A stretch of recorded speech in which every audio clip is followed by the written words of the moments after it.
Dear friends, welcome.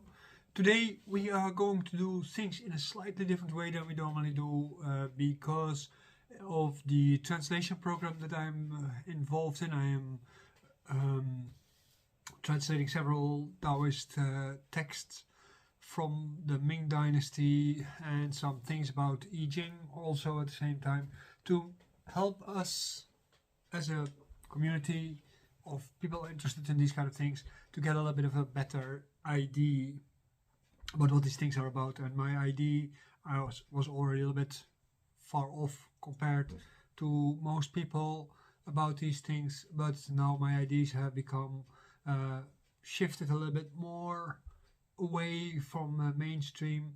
And to illustrate a few things, I have been investigating in the main views on Daoism, and in this session we are going to talk about some of these main views, and I am going to talk to you about these things by looking at different websites that I have been seeing about Daoism, which annoy me already for a long time. I'm not going to mention it by name though. Some of you who might recognize these, you will probably have to laugh when I mention some things. But then I'm also going to tell you a little bit more about the general mainstream and universalist, but also the transcultural view on Daoism that I traced back from my own experience, and using ChatGPT to see what they would come up with, which I wouldn't come up with. And I have not been disappointed with the averageness of the results. ChatGPT, as you know, is a sort of a luxury chatbot. It is not intelligent, although it's called artificial intelligence. It is, in essence, a search engine. That's basically it. So let's get on with this and see what they actually had to say. The general view about Daoism, which you come across everywhere, is that Daoism is an ancient philosophical and religious system originating in China, and it had a really strong, profound impact on Chinese culture, and also very far beyond that. And so far this actually is true. This is like a general question that I had, like how would you summarize Daoism as a whole? Then in this thing is the fact that Daoism was always a minority religion. No matter what, there were some large movements. There were some movements that actually caused revolutions within the Chinese Empire. But nonetheless, it was in essence, it was a elite kind of religion, and it has never really been a philosophy, although there are philosophical elements inside Daoism. The philosophical elements that people usually see for Daoism are actually Neo-Confucian, and this is a branch of Confucian philosophy that was involving itself with mysticism and esoterics and so on, and they had a lot of ideas about that. And especially during the Song and the Ming Dynasty, these brands of thinking came up, and I know that a lot of people, they hate Confucianism and they love Daoism, but when you hear them Daoism, they all talk Confucianism and they have no idea. So this is a very important part. The internet in itself, therefore also the research of ChatGPT, who just rehashes things that are already there, is also fully wrong on this. Then the second part of that, there are 5 different points that I would like to discuss on the basis of the outcomes that they gave me, and these are what the search engines, not only ChatGPT, give as the 5 main points of what Daoism is all about. And the first of one is of course Dao, but the thing is that Dao is quite a mainstream word. It means road, it means path, it means track, and it is closer to track than actually to road. So that's a very important thing to understand. Dao is vague, it is unclear, and it is something that is difficult to understand. This is what Lao Tzu, one of the famous writers about Daoism, already talked about. Usually people translate Dao as the path or the road or the way or something like this. Although literally this is not wrong, in a philosophical sense it is actually wrong. The word that actually means the path in that sense, or the way is actually called Dharma, what we have as a word Dharma from Sanskrit through Buddhism. And what people usually call Dao Jia, the Daoist family, this is the Shangha, you can say. That's a very important part. So Dao has the followers, and this is the Shangha, and the way of how to implement Daoism, Dao, in their life, this is called Dharma, but that is not necessarily the Dao. So therefore Daoism uses the idea of Lao Tzu that says the Tao that can be spoken of is not a real Tao. So the Tao that you actually practice in your daily life because you are interested in Tao, that is not actually Tao what you're practicing. This is just something that you are practicing, so that has nothing to do with the Tao itself. And that is your Shangha activity, and that Shangha activity is Dharma. And then I point here immediately to a very essential part.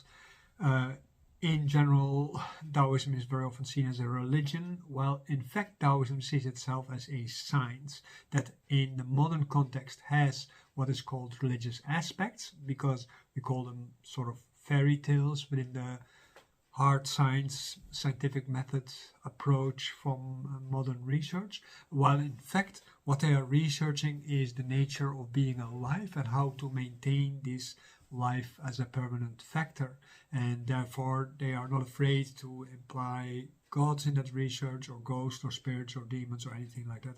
So they take a very full approach to reality as such, to try to realize this immortality by the use and by the approach of the understanding of Tao in that sense. So that's a very important part. And in that sense, Tao is an underlying principle under everything. So where you see in modern New Age thinking, everybody thinks in metaphysics, they go upward in their awareness, in their idea of awareness anyway, while in fact in Daoism you go underneath things, because the Tao is underneath things, it's not above things. So there's no highness, but there's a lowness. Therefore we also speak very often about the valley as an essential part of where to find the Tao.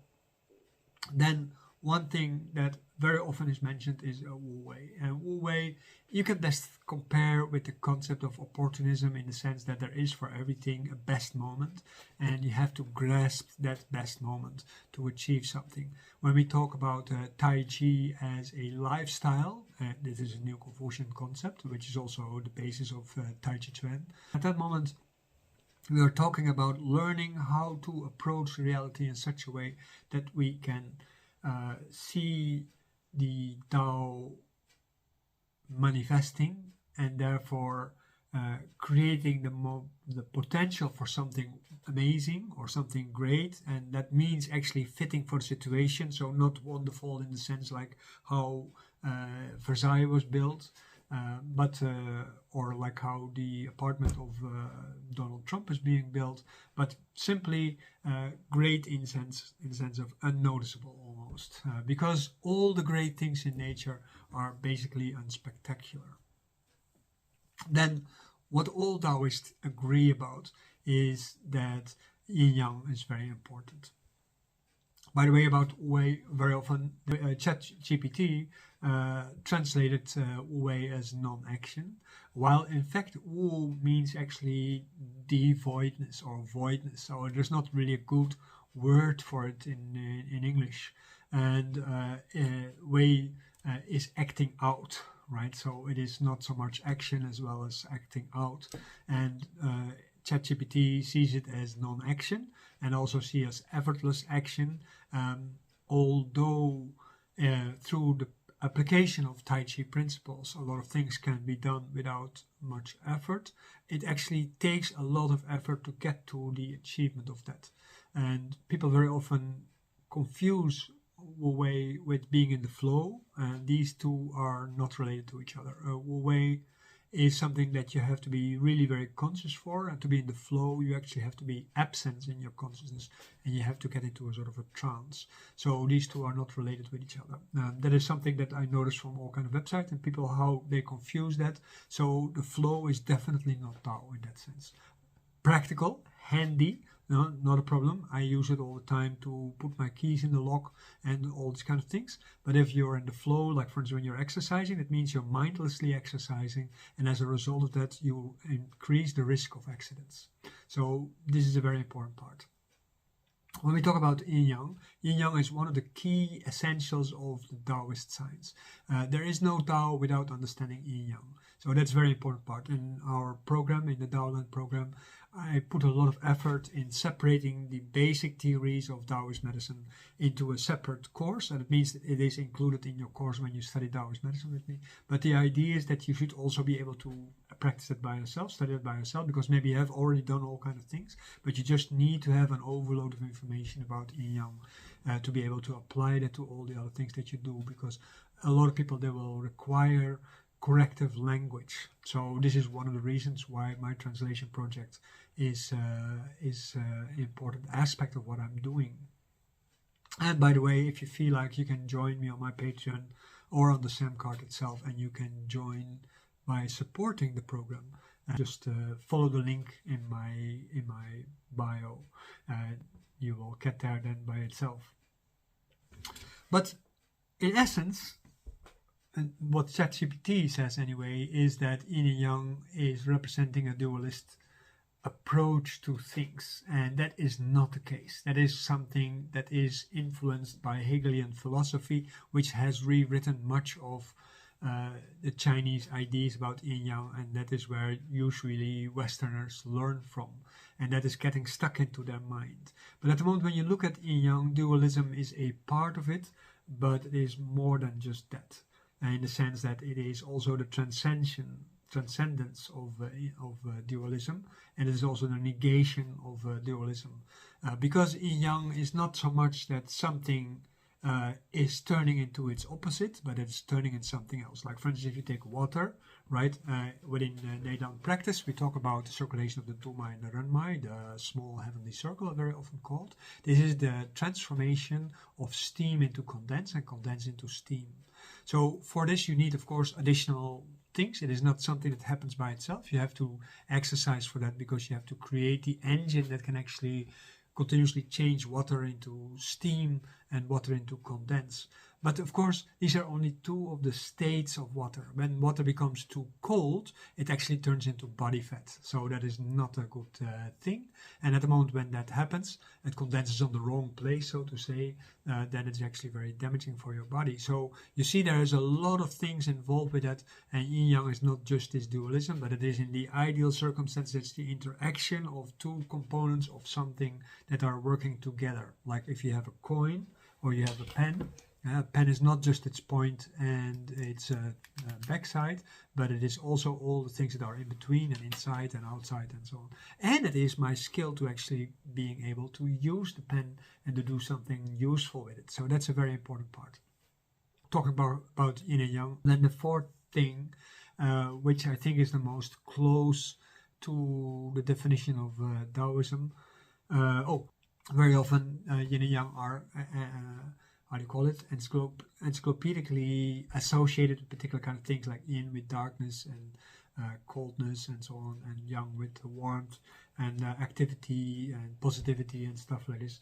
This is in some cases true, in some cases it is not true. So the naming of yin and yang depends very often on circumstances. Like for instance, yin can be soft, but it is also at the same time matter.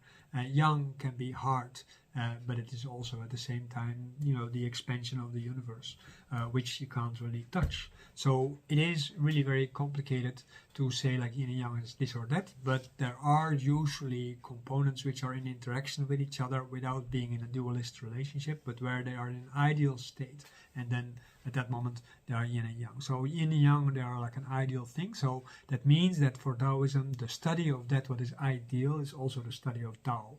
And because of the study of the ideal, understanding the Dao, you can also understand the qi of a situation.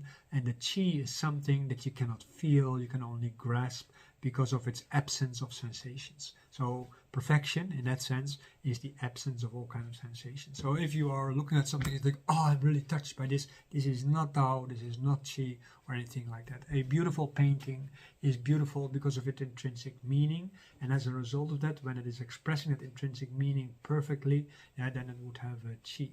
Like this painting, you know, it is, I think, machine painting probably, is not having Qi. So the landscape does not have Qi. But the mountains in themselves, because of not doing anything, Wu Wei, actually, they produce Qi. So a mountain, Wu Wei, Qi, comes all together into very simple, basic things. Then when we talk about the fourth category, we talk about Daoism being naturalistic and based on simplicity. In reality, like for instance, the Tao Te Ching is based on highly complicated language. Zhuangzi also was a very complicated philosopher, very difficult to understand and even more difficult to translate. And that's also the reason why when I was translating the Tao Te Ching, my teachers in China, they laughed about my attempts to translate the Tao Te Ching, because they said, like, look, in China we don't even understand the Tao Te Ching, so how do you think you can translate it in another language? That means that we have to be very skeptical about anything we read or think about it. The only thing that we can do is we can try to study it, and then as a result of that can try to understand what Tao is about, and then from there we can try to understand the Tao Te Ching. And the Chinese characters in that sense sometimes are very elusive, also because the nature of the language in Chinese is very different from that time to this time. The poetry of the original writing is not clear in the modern Chinese, and so on and so on. There are a lot of elements of the language which have been added to it, which might be completely off the point. And in that sense, the explanations by Daoists usually are better than the actually translations.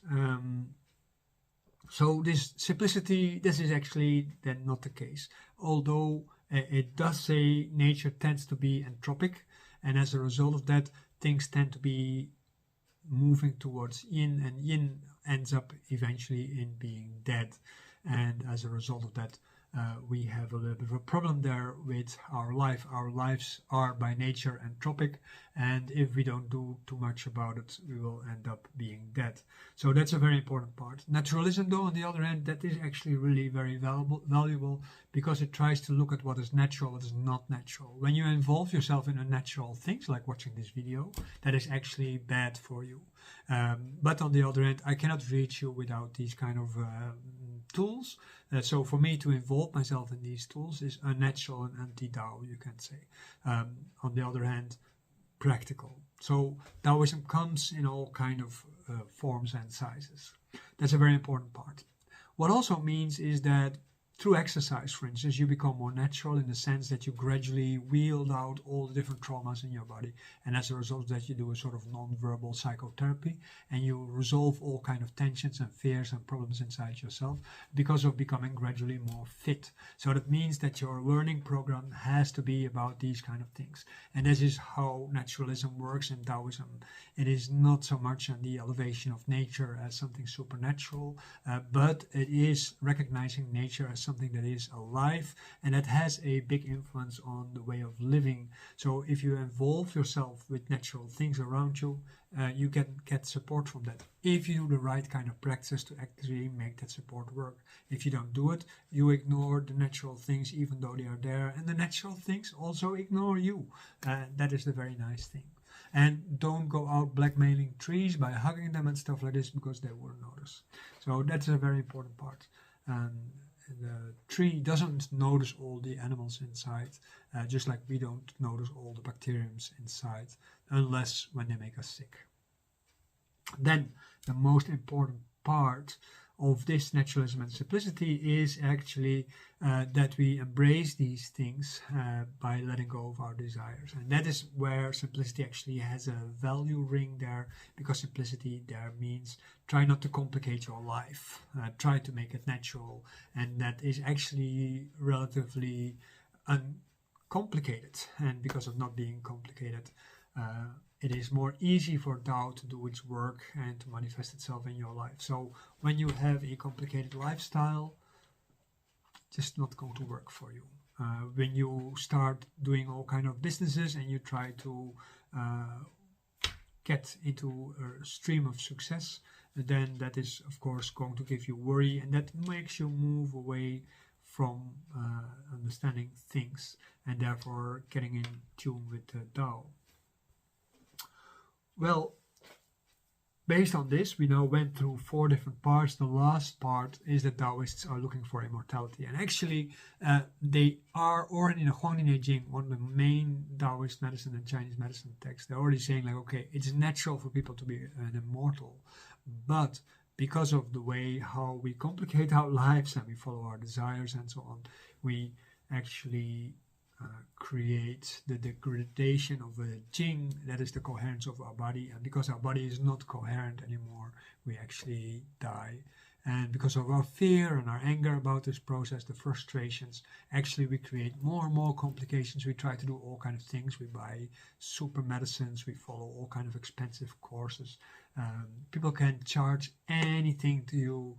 When you are in fear, you are willing to pay for it. So that is basically the 5 things that Daoism says. And I do this a little bit in a cynical way because I am already annoyed about these kind of things for a long time. And I hope that this video actually helps us, all of us, to actually get rid of these things and pass this stage so we can actually do the things as they are supposed to be done.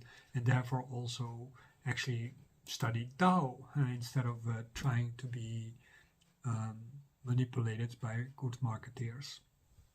So in summary, you can basically say, and that is something that the ChatGPT comes with, it is a profound Chinese philosophy and spiritual tradition that centers around the Tao.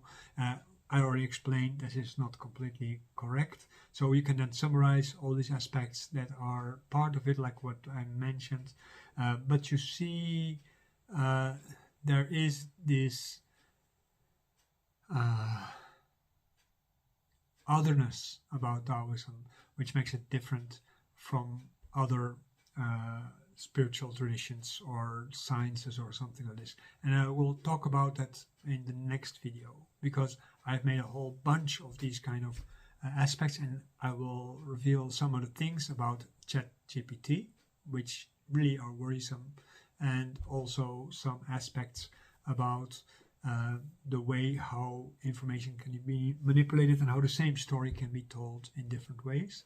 And then eventually I will also end up with a movie about what is the difference, what is actually making Taoism different from all the other traditions, what is the critical difference which are actually making Taoism meaningful and not the universalist perspective that we will discuss also in the next movie. Take good care of yourself and watch my movie with amusement. And if you feel like, join Daoland, come study in our weekly classes, or maybe even go a few steps further. Enjoy.